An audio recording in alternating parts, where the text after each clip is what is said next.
The format for this one, this particular video, is kind of different from the others. It's a little bit more technology oriented as well as pathology. And the biggest reason for this is actually a 2-hour presentation that I did at the State Convention for Texas back a number of years ago. I have the, I guess you said the module, the Introduction to Radiographic Pathology of the Heart, open. So I'm going to make a concerted effort to fold in comments about various things that's on the paperwork here as I go along here, or at least give it my best shot. Overall, what we're going to be looking at is the anatomy, and of course the corollary of that, of course, is the pathology. This kind of encompasses a lot of different things. Now, for your purposes, chest x-rays by far and away are going to be the type of imaging modality that you're going to see with related to the heart. However, it's such a diffuse or diverse imaging modality setup, in other words, computed tomography of the heart, particularly with regards to coronary arteries, is very much accepted. MRI of the heart. MRI can show, for example, damage to the heart due to myocardial infarction. We'll talk a little bit about how they produce the planes that are used in MR and nuclear medicine and echo, because they're all remarkably similar. We'll talk a little bit about the nuclear medicine scans. You've probably heard of people of having cardiac stress tests. Those are usually thallium scans, and what they're doing is they're measuring uptake in the heart. And last, we'll talk a little bit about echocardiography, and I'm going to kind of introduce some different ideas about this. This is ultrasound of the heart.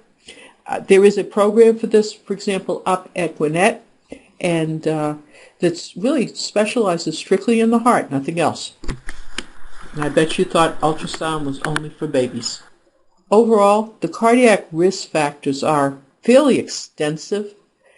You notice what it says here: if you have a family history of heart disease, if your cholesterol level is way too high, if you have high blood pressure or hypertension, if you use tobacco, if you have diabetes, if you're physically inactive and overweight, if you're male, if you're female. The bottom line with this whole thing is that cardiac risk factors really is almost anybody who's actually out there breathing overall.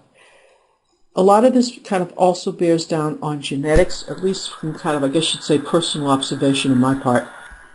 With regards to the heart, probably the singular most common heart disease that we have in the United States, interestingly enough, I think, is coronary artery disease. And it is, I believe, if memory serves me right, that's part of the thing here, it's the #2 killer in the United States. Now, coronary artery disease, if it leads to myocardial infarction, leads to a poorly functioning heart, which leads to congestive heart failure. And one of the things I try to do is to kind of explain how this whole constellation of events kind of evolve and unfortunately kind of lead somebody down the path towards, unfortunately, cardiac death. But probably the best place to start here is in the anatomy of the heart. And specifically, if you're looking, for example, on a chest x-ray or anything like that, one of the things you might notice is that the heart has characteristics that look somewhat like a triangle. Now, the top of a triangle is usually considered the apex. With the heart, it's kind of tipped over and it's over to the left, because this is the point, approximately speaking, where the left ventricle kind of terminates. So we would call that, for the most part, the most inferior portion of it. The base, on the other hand, usually is considered the kind of lower area that it rests on, is actually going to be the point where the veins, the inferior vena cava, enters into the left atria. The pulmonary veins, roughly speaking, enter into the the left atria, and the inferior vena cava, superior vena cava enter into, right. Boy, I'm doing good here. What you kind of end up with then looks roughly like this. Now, this is an MRI that is done in the coronal projection. Notice where the superior is. That means it's up by the head. So you've got the right and you've got your left. So really, in a lot of respects, this is about what you'd expect if you were shooting a chest x-ray or a KUB. Within this particular image, you've got the right atrium here. We don't see the right ventricle because it's actually anterior to this plane, but we do see the left ventricle here, and I want to call your attention. This is the area where the myocardium is. Now, the myocardium is the heart muscle, and myocardium has the unique characteristics of being able to self-pace itself, which means it contracts. Okay, fine. All muscles contract. But myocardium can control that contraction to a degree so that heart muscles, these cells, constantly contract. Now, the challenge is always going to be to get them all contracting into some kind of coherent order. And that's why you have, if you remember, the sinoatrial node, the SA node, and you have the bundle of His and Purkinje fibers and all that generate an electrical conduction that the rest of the myocardial cells follow. In terms of these layers, you have the pericardium, which is an outer fibrous sac. We'll talk about that in a minute. You have the myocardium. Now, muscles in the heart are going to be as big as you would expect it to be, given how much work you have to do.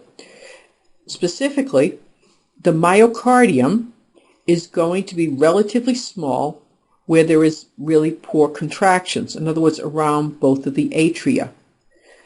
The atria really, for all intents and purposes, gathers up blood. It gets kind of pushed into it from the respective veins. The valve opens up and it just kind of weakly contracts and it pours into the ventricles. There isn't a whole lot of contraction going on there. So the myocardium is least there. Now, let me back this puppy up. And I told you, this is the right atrium here. This would be the myocardium for it. It's really not much of anything at all. That being said, you're going to get more myocardium in the right ventricle because the right ventricle pushes harder. And specifically, it pushes harder into the pulmonary system, which consists of the pulmonary arteries, the lungs, and the pulmonary veins going back to the left side of the heart. The most myocardium you would expect would be at the left ventricle. The left ventricle is responsible for pushing blood through the systemic circulation as opposed to the pulmonary. Now, what I'm talking about here at the left ventricle is it pushes blood into the aorta, which then in turn pushes blood to the head, okay, the upper and lower extremities, the trunk, everywhere. Kind of concomitant with this, all of this blood is eventually going to make its way through capillaries, into the veins, and eventually back to the right side of the heart. So the most work is done at the left ventricle. Therefore, the myocardium is greatest there. But that being said, this is overdoing it. We have a hypertrophic myocardium here. It's huge. Why would the heart get really big? Leaving aside the fact that you have certain diseases, they're called myopathies, that can cause enlargement of the heart. Any muscle gets bigger if it's used more. If you don't believe me, take up weightlifting. If the heart has to work harder to push blood through, and we're talking about the left ventricle here, and we're pushing the blood through the systemic circulation, so it has a long way to go. If it has to push harder, then the muscle is going to get enlarged because of that in response to the need to push harder and harder and harder. Now, the reason it would happen is because people, for example, develop atherosclerosis in their arteries. Idiopathic atherosclerosis causes roughening inside the arteries. It causes narrowing of the arteries. And the net result of all of this is that it increases the pressure within the arteries. There's a certain degree of resistance that the left ventricle has to meet and overcome. That's one reason why hardening of the arteries is a bad idea. Just briefly, this is a very, very easy way, I don't know if I've mentioned this to you, I think I have, of remembering cardiac flow. And specifically what you start out with are the vena cava. Now there are two. There is the superior vena cava, which is coming from the head and the upper extremities, but there's also the inferior vena cava, which is coming up through the diaphragm from the abdomen and is draining really blood flow from ultimately the trunk and the lower extremities. So there's two. There's a superior and inferior. You put the two of them together, that's where the plural comes from here. Blood flows from both the respective vena cavae into the right atrium. Now the right atrium is off to the right doing its thing. Eventually blood will flow from the right atrium to the right ventricle. It does this through what's called the tricuspid valve. The right ventricle now is going to contract strongly enough to start pushing blood into the pulmonary arteries. Now, the right ventricle is anterior. It's going to push the blood up actually superiorly and a little bit posteriorly into the respective pulmonary arteries. These branch off into right and left and further and enter into the lungs at the hilum. In the lungs, at the capillary level, you have the exchanges of gases, specifically between carbon dioxide and oxygen. Blood is going to go through small veins into larger veins and eventually into the pulmonary veins. There'll be 4 of them, which in turn will drain into the left atrium, which is a posterior chamber. From the left atrium, it's going to go through the mitral valve into the left ventricle. Now the left ventricle is the largest, and it takes up most of the, as you kind of can see here, the left border of the heart. But the left ventricle, in turn, when it contracts, is looking to push the blood into the systemic circulation. When it contracts, it pushes blood into the aorta, which is roughly speaking in the middle of the heart. And it's going to push it up here, anteriorly, superiorly, and then back posteriorly behind the heart as the descending aorta. Now, as I said, there are valves involved here, and specifically what you have between the right and the right atria and ventricle is the tricuspid valve, otherwise known as the right atrioventricular valve. It's a one-way check valve, and what that essentially means is it would allow blood to flow in one direction. So they open up, blood flows this way. When the ventricle contracts, they close. This valve closes here. So blood can't flow back up into the atria. Same thing over in here, between the left atrium versus the left ventricle. When the left atrium pushes, the mitral valve opens up here to fill the left ventricle. When the left ventricle contracts, it's supposed to shut. Now, unfortunately, there is such a thing as valvular disease, and when that happens, sometimes the valves do not open properly or they do not close properly, in which case you have problems both ways. There are other valves as well. They were called the semilunar valves, and specifically there's a pulmonary semilunar valve. That's between the right ventricle and the pulmonary artery. And there is an aortic semilunar valve, and that's between the left ventricle and the aorta. Same thing here. It's pushing blood forward. It prevents it from flowing back in a retrograde fashion. So it kind of works sort of like this. You have really blood just sort of flowing into the respective atria. Not a lot of pressure there. They contract a little bit, but really it's more the fact that the valves open up and the blood that is in the atria are going to flow into their respective ventricles, be it on the right side or the left side. Now on the right side, when the right ventricle contracts, blood, unoxygenated blood at that, is going to push up into the pulmonary circulation, get oxygenated. It's going to come back through the pulmonary veins into the left side of the heart, where oxygenated blood now is going to pour into the left ventricle, and the left ventricle is responsible for pushing the blood out into systemic circulation. Okay, so what actually constitutes real? And one of the things I want to point out is I'm going to back this up. Whatever this is not a correct picture, at least anatomically. The thing you have to keep in mind about the heart is it is a three-dimensional structure, and it is very, very convenient for us to do, and I suspect you probably were taught this way, although I wish it was not the case. You were taught that the heart resembles a box like this, that in turn is subdivided into 4 smaller boxes. And on the top, you had the right atrium, all right, and the left atrium. And on the bottom is the right ventricle and the left ventricle. And what we're saying is that blood flows this way, which kind of seems to make sense. It flows downward.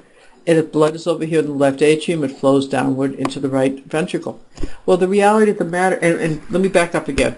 If you look at this picture here, fundamentally that's what it's doing, in the sense that there, for example, is your right atrium, and here is your right ventricle, and there is your left atrium, And finally, here is the left ventricle. So you've got all four in a fancy-looking box. It doesn't work that way. And the reason for that is the three-dimensionality. The reality is three-dimensionality of the heart. If I create a box, there's nothing particularly three-dimensional about it. It's two-dimensional. The heart, the right ventricle, is an anterior chamber. So, for example, on the image that's listed here, where it kind of has a cutaway, we don't even demonstrate the right ventricle, and that's because we're cut into the middle of the heart, and the right ventricle is anterior to all of this.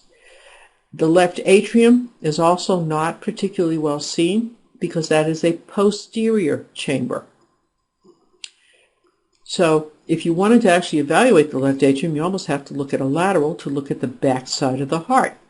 The rest of this all kind of has something of a mix-up here. Let's take a look.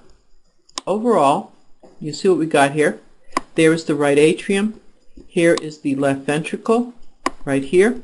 All right, we've got little elements here of the right ventricle. We've got little elements there of the left atrium right there. But the bottom line is that these are the two that kind of are sitting together with one another, the right atrium and the left ventricle.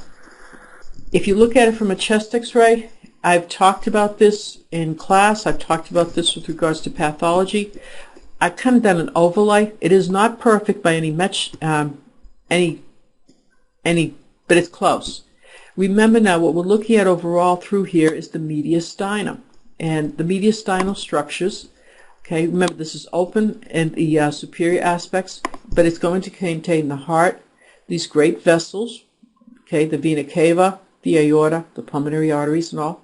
It's also going to contain the trachea, and believe it or not, the esophagus are all kind of located back there.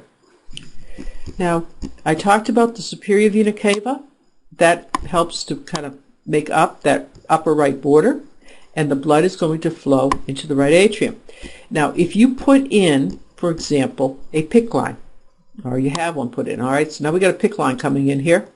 It is going to come down through the superior vena cava, and if it's positioned properly, it's going to be sitting right about there.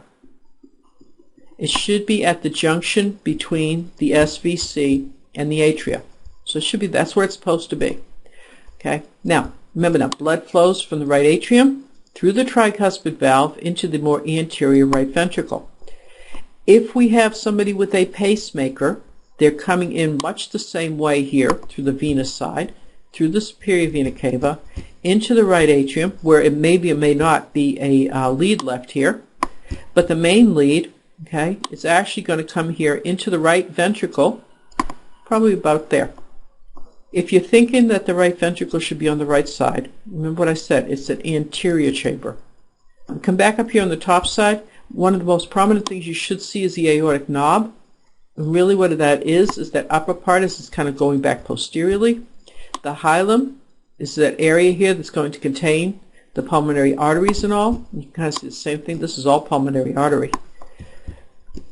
You see a little hint of the right atrium. So, for example, if there was a bump here, we would say that the right atrium is actually enlarged. That might be all you'd see. And then the rest of this is all essentially left ventricle.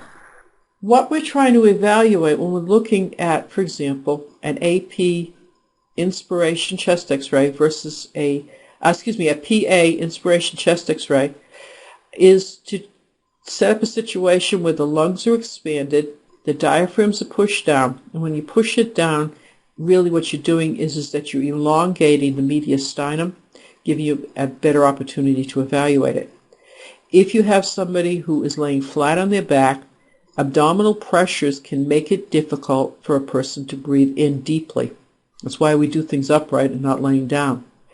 You couple that with the fact that you usually have somebody who's not breathing in particularly deeply to begin with, you can see how there's a significant difference between them. If we look at things from the side view, remember what I told you. So if this is a side, this is anterior now, which means on the back side here we've got posterior. Same thing here. This is anterior to posterior. The right ventricle, as I told you, is the anterior chamber. So the left ventricle takes up a big chunk of the back side, kind of the middle side more, and the left side of the heart. as the posterior chamber, the left atrium, is kind of sitting back there. And in a lot of cases, incidentally, I should point out, it's also more superior in a lot of respects than the other chambers of the heart. Now, above that, of course, we have the aorta. It's coming through from anterior to posterior and then descending down. And underneath that is where you're going to find the pulmonary arteries, in that aortopulmonary window. In other words, this area right here. So if you look at it from a lateral perspective now, in this case, that means this is anterior, and we've got, of course, over here, posterior. We're looking at kind of general overlay of the different chambers of the heart here. You would expect, as anterior, that the right ventricle is going to be anterior. The left ventricle is going to take up a fair chunk of the left side, and it has an overlap with the right ventricle. It also has an overlap with the more posteriorly oriented left atrium as well. But the bottom line is, if you want to evaluate the left atrium of the heart, you really have to look at a lateral, because that's where it's at. Now, a couple things about this with regards to critique. Our patient is straight, which means the mid-sagittal plane is parallel to the receptor. There's nothing wrong here at all. Notice that for all intents and purposes, the diaphragms are superimposed. Now, I just want to call your attention to one small thing here. You're going to eventually lose some of these. We've got diaphragms here. You also get diaphragm here. Expect to lose the diaphragm on the right side due to the silhouette effect. The heart sitting on top of the diaphragm means that you're going to have two light densities directly adjacent to one another. So if you can follow the diaphragm all the ways from anterior to posterior, or vice versa, what you are looking at is the right diaphragm and not the left. This patient also, arms are not really elevated properly. As a consequence, what you're seeing here is soft tissues from the arms. Grainy, I believe that's called grainy arms, but we see them in both cases. If you get the arms up properly, then you remove this artifact, the soft tissue artifact, from the image, and it's always better. Okay, now, we kind of danced around this just a little bit, which was, as I was talking about the fact that the heart enlarges in size if it's overworked. And just like if you overwork your muscles, you'll end up with bigger muscles. One of the things that physicians are looking at is something called the cardiothoracic ratio. And what they're trying to do, of course, is assess whether or not the heart is actually enlarged or not. There's two different angles to this. Both of them are based on a comparison. So, for example, the first arrow on the top side there is going from the right atrium over to the left ventricle. From the furthest point and the widest point of the heart, from here to here. If that's measured, and let's say for the sake of argument it's 5, okay, we'll say 5 inches. You do a subsequent measure of the entire thoracic, I guess you should say width, and we will say that is, for example, 15. I haven't sat there and thought about this. The cardiothoracic ratio is looking for a specific, which is that the heart should be not any more than it shouldn't be any more than 1/2 the size of the area down here. So, for example, if this is 15, we've got 5, right? Whatever that is not going to be a 1/2. Actually, I think I probably got this thing messed up. So, for example, if you've got, let's sake of my math skills, call this 10. Okay, so the thoracic ratio is 10. The cardiac size is 5. Okay, what that means is that you got a 2. That's the upper limits of normal. Okay, because remember now it's a 1:2 or a 2:1 ratio. If the patient has an enlarged heart, and let's say, for example, that meant that it was coming up like this. Now you in turn measure this thing from point to point. And and the heart, by the way, the thoracic ratio stays the same, but let's say, for example, this suddenly goes to 7. Okay? Now things start to get a little bit more problematic because now it is from here to here. So we're talking about 1, and then we're talking about a 7 goes to 21. 1.4, thereabouts. What we're looking to assess under those circumstances is the enlarged heart or cardiomegaly. And there's a lot of different reasons why somebody could develop cardiomegaly. And they cannot necessarily be diagnosed with a chest X-ray, PA, and lateral. And the reason for that is that you can have thickened myocardium, and that's causing the problem. You can have enlarged chambers. The large chambers are going to be filled with blood, so we can't see anything then. Or you could have fluid located around the heart inside the pericardium. All three things can show up as cardiomegaly. With the chest X-ray, you can't tell the difference because of the silhouette sign. Then it falls to other types of modalities to separate out enlarged heart muscle from enlarged chambers, enlarged dilated chambers, from fluid that's surrounding the heart. Okay, so let's take a look. Here's a case of somebody who has cardiomegaly. The patient is looks to be erect. I sure hope so. Kind of not the greatest inspiration, but you will notice that we've got lots of stuff in here, so I suspect our patient is in a little bit of congestive heart failure. The vessels up here look big. We're going to be talking about that. We've done the cardiothoracic ratio, and you kind of get a pretty good idea that perhaps we've exceeded the normal tolerances, but we haven't done it hugely so. So the heart's probably a little bit on the big side. Now here's the thing. This is not particularly well penetrated, so there's one thing that's wrong with it. Okay? So we really can't give you an awful lot of information of what is going on behind this heart. Remember, we need things to be transparent. Okay? So what is causing this? Well, is it the fact that we've got huge chambers there? Okay? How would you check that? Well, you can put contrast media in there. Now you'd have two different types of densities there. That might work. How about is it if you have, for example, fluid surrounding the heart in the pericardium? Okay, how would you check for that? Well, you'd have to have something that's capable of showing a fluid interface like that. CT could do something like that. MRI could do it, for that matter. So could echocardiography.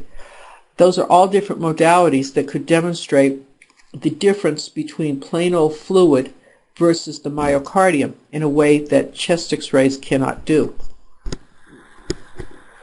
Now, on the lateral here, one of the things I talked about is cardiomegaly, and you can kind of see how the heart here, while we're not necessarily talking about any big ratio or anything, really is taking up most of the entire half, actually more than the entire half, of the anterior to posterior depth, and that's indicative of the fact that you've got cardiomegaly here. Notice particularly, and you really shouldn't be seeing this, it's probably supposed to be a little bit more like that. We should see a little lung here, but that's not the case in this, under these circumstances. Okay, now, so what did we just talk about? We were looking at elements of a chest X-ray kind of in a macro sense.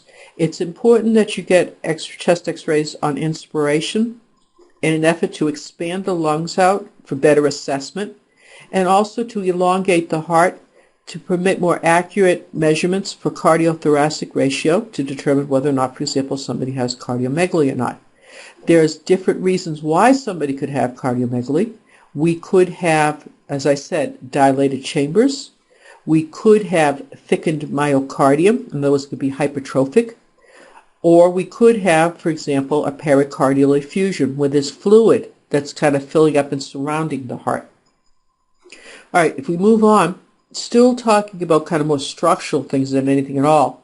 One of the things I talked about was the position of pacemakers. Remember that pacemakers are introduced on the venous side so that they enter the right side of the heart. So they're coming in here through what is called the subclavian vein. They're going to pass through the brachiocephalic vein into the area there of the superior vena cava. From there, it's going to pass into the right atrium. Remember, we talked about this is the right atrium down here. Passes into the right atrium through the tricuspid valve and extends out. Now, the other thing is, remember, the right ventricle as opposed to the left ventricle. They overlap, at least from the anterior to posterior perspective. So, yes, this is the left ventricle, but, you know, if you're calling this midline, most of the right ventricle is actually off to the left, so it's kind of misnamed under those circumstances. Okay, but the position of a pacemaker is supposed to be at the tip of the right ventricle, and that permits, in a sense, a bypassing of most of the electrical conduction system. And what you're doing is that you're triggering the conduction down here so that it in turn hits the Purkinje fibers and everything and causes a general contraction of the heart.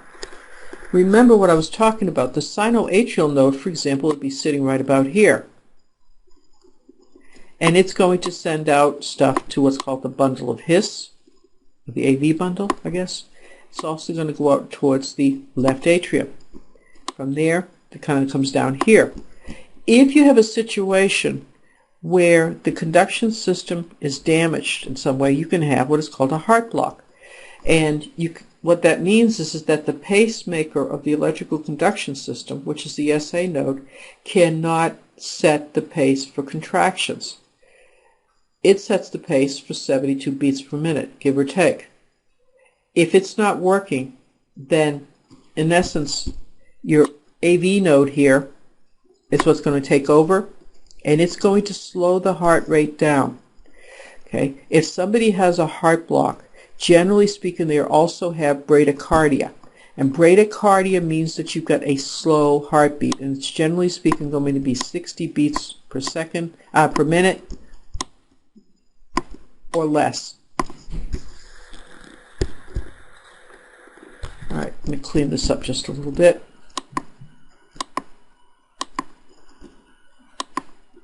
So I've tried to superimpose this a little bit to kind of give you an idea of this whole setup. The SA node is located on kind of more or less the top of the right atrium, and it is going to innervate both atria, and it brings information down here to the AV node.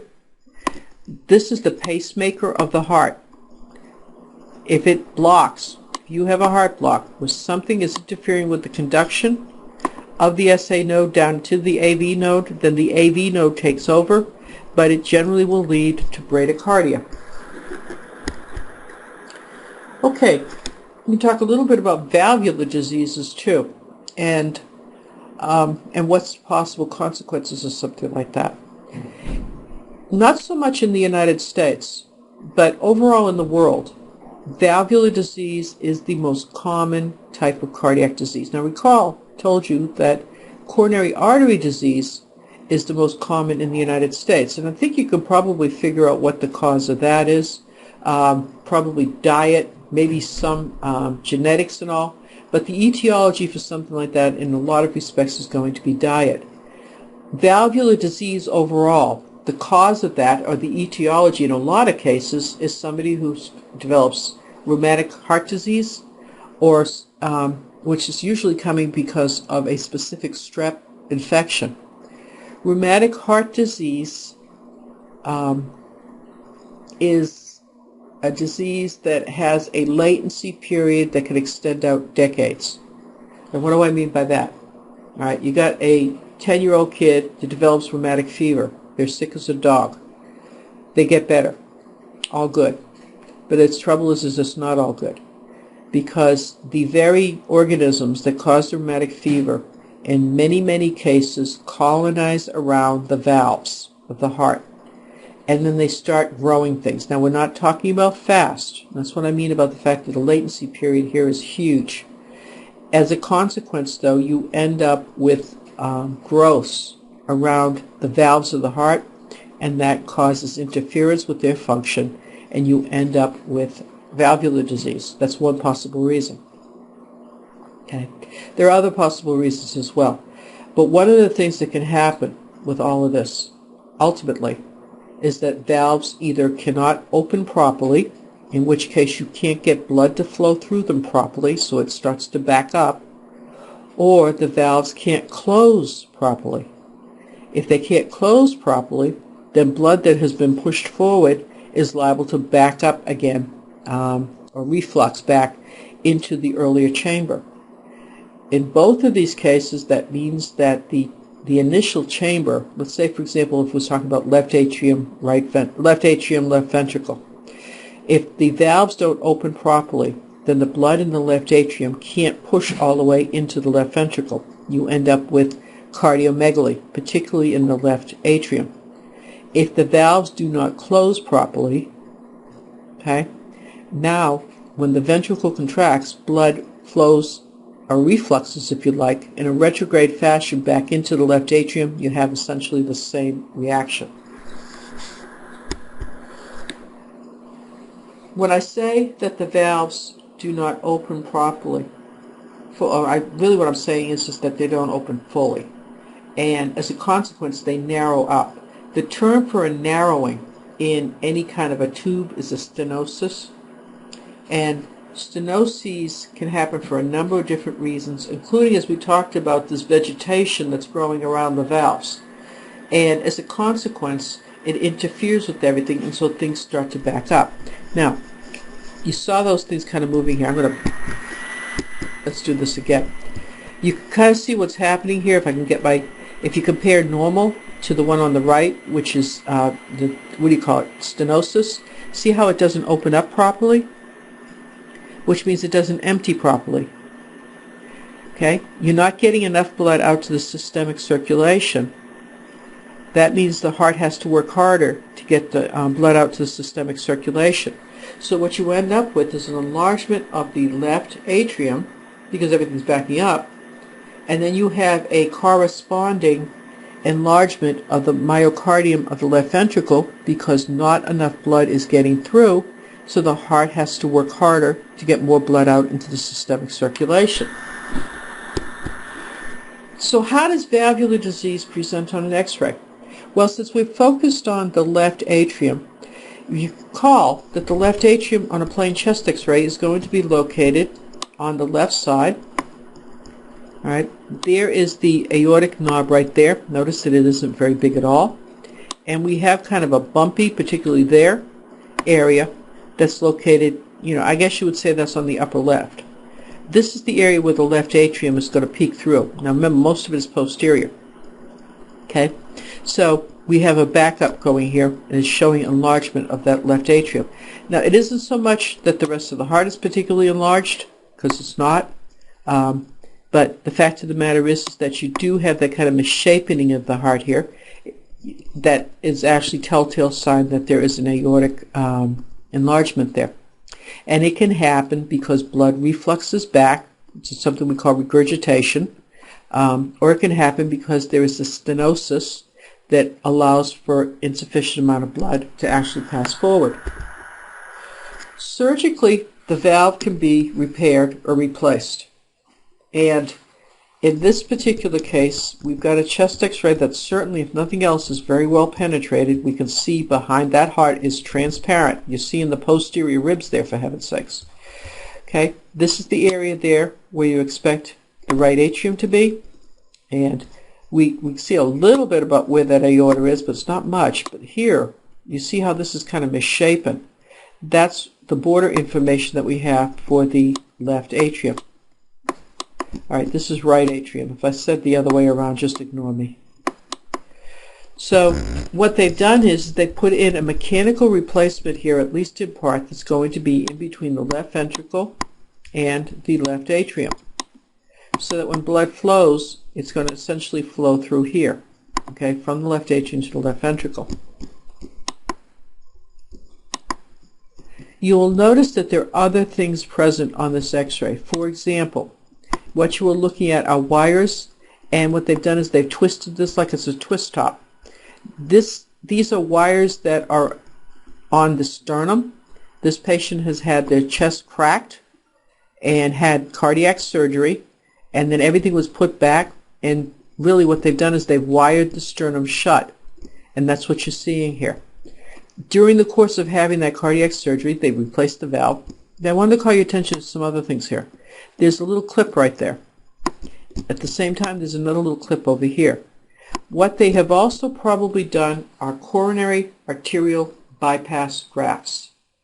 And the reason that they put those clips in there is almost like a spotter. So on an X-ray, you could tell where the bypass graft is, even though you can't see it. But you could see where they were located. And that's what those things are. Those are markers, in a sense, just like a BB, okay, to situate where that surgery was actually taking place.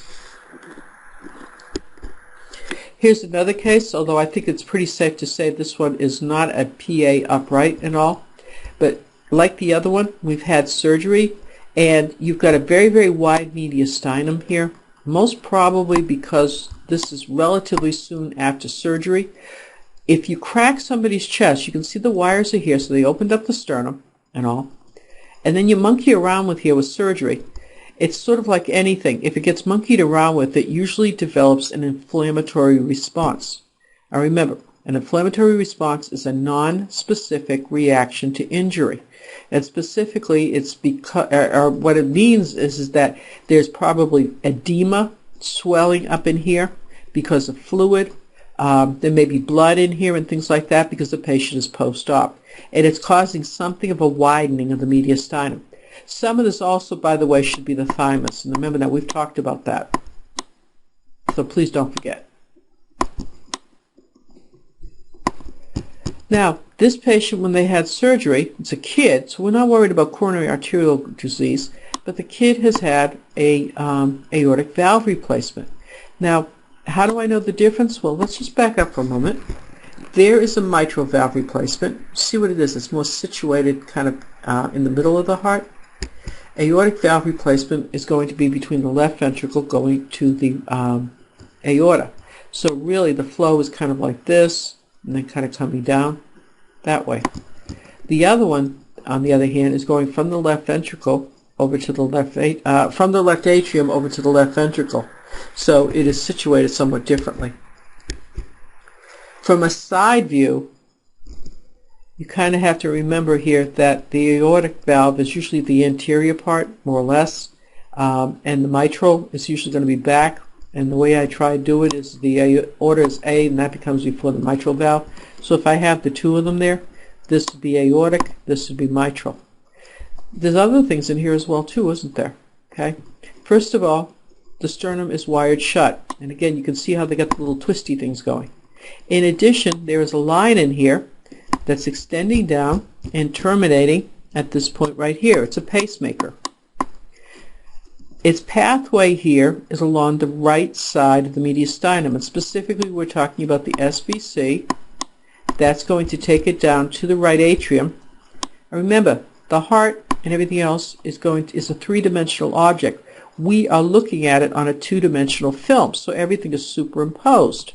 So it's going to go into the right atrium, and from the right atrium, it's going to go through the tricuspid valve into the right ventricle, which is, remember, the anterior chamber.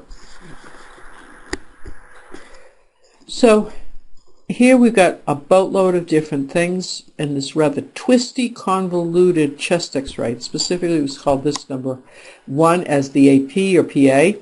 Okay, and of course we got the lateral over here, number 2. This is the pacemaker. Okay, this is put subcutaneously. They usually put these things on the non-dominant side. So in this case, as you can see, it's over on the left-hand side. Most probably that means our patient is right-handed. These things are actually kind of lumpy, and not everybody likes them very much. But they've got it over here, and what they've done is they've gone through that subclavian vein into the left brachiocephalic vein, into the SVC, and that's where things get kind of convoluted here. Because as we follow this thing along, it's going into the right atrium. This heart is enlarged, and it's rather weird looking. Okay, if we were to do the cardiothoracic ratio, essentially it's kind of going from here to here. It's huge if you compare that to the rest of the heart. So our patient has cardiomegaly on top of everything else. Our patient also has valves. 1, 2. Okay, and specifically what you are looking at is the mitral valve here and the aortic valve here. Okay, patient also has that pacer that's going from the right atrium, and it's going over almost horizontally over here to the right ventricle, and that's where it's terminating here. Our patient has an aorta. You can see the aorta coming up, and now you can kind of see it flowing around, and it's rather twisty looking, which most probably is just a function of old age. You know how a rubber hose, as it gets old, kind of dries out, gets kind of stiff and inflexible? That's exactly what's probably happening here, and it's starting to buckle a little bit because it is so inflexible. Other things that you can see here, well, or maybe I should say you cannot see here, is where is the diaphragm. Okay? We may see a good portion here of the cardiac border, but we don't see a diaphragm at all. If you look at this on the lateral side, now there's a diaphragm here, and that's this one. Notice that we lose this one here, more or less at this point. That reflects the fact that the heart is sitting on top of it. But we only see that one diaphragm. The reason is the silhouette side because of this fluid. All this fluid up here is actually obscuring the right diaphragm. Another line that you might see on occasion, particularly if you're talking about somebody who's post-op, is called a pulmonary catheter, sometimes called a Swan's-Ganz catheter. The purpose of a Swan's-Ganz or pulmonary catheter is to measure pulmonary pressures, specifically within the lungs.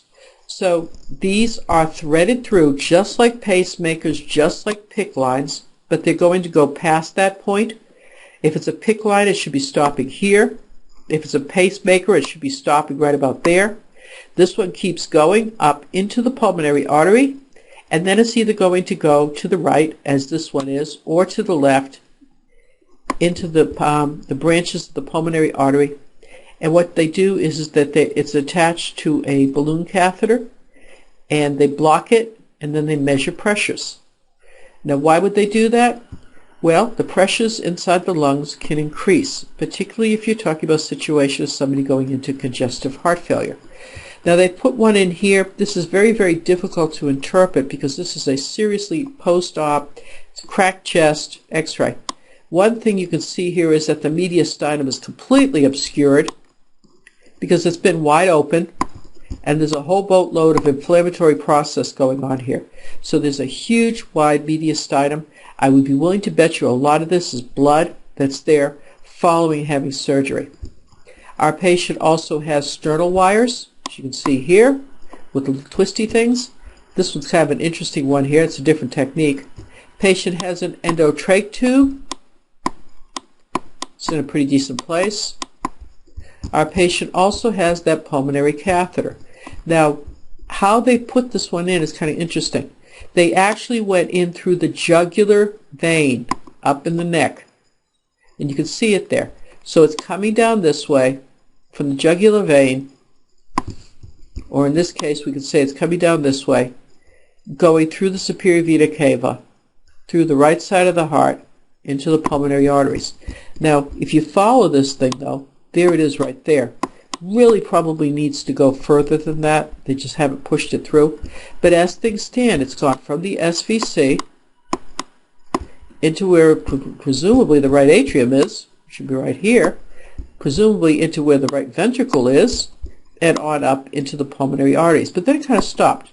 So what they want to do is to get that thing out here a little bit into one of the major pulmonary arteries so they can check those pressures. Why would the pressure go up?